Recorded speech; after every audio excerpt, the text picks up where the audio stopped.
This is Teacher RJ of Education Nexus channel in collaboration with CNU Society. I would want to ask you first to please hit the like and subscribe button for those who haven't done it yet for more informative and exciting videos. Today at Education Nexus content is that we are to talk about a teaching strategy that I would like to use and integrate for my lesson plan and would also help you out in your future teaching career, and that is the visualized imagery. First, what is visualized imagery? Visualized imagery is one of the introspective strategies which enhances the learner's intrapersonal intelligence by using personal symbols and meanings.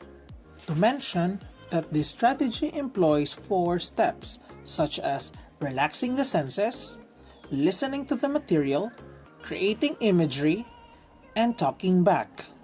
First with the relaxing the senses. Supposing that my topic is about the Cold War, and in this stage is where the conditioning phase of the mind and body of the students. Then I ask them an introductory question or activity, for example, writing their ideas about the Cold War. When they hear this question, like to any answer is allowed to be answered or written as the lesson also progresses.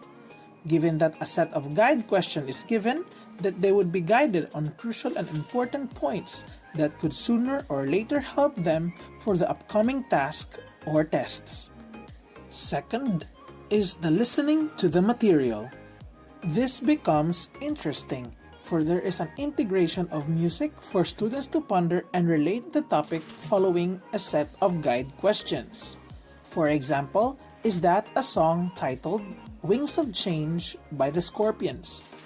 It is strongly related to the experiences and situations during Cold War, and this is to be played.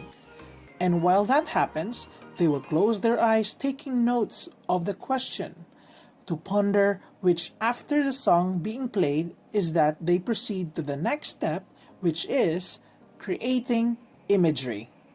Creating imagery is where an output is to be done through drawing, writing, etc.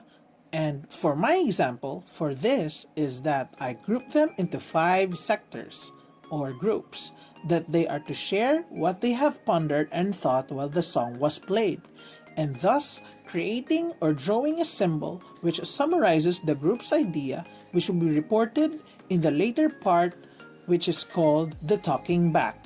Talking back is the last stage of the strategy, which is like the reporting. And in my plan is that a group representative or representatives will be presenting and be reporting about what they have collaborated and shared about their sentiments of the Cold War, following the guide questions. Whether presenting it plainly or creatively would be okay.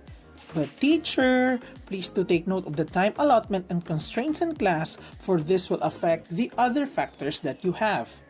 If it does consume more than what is planned, might as well set the time for them to present it so, to conserve time.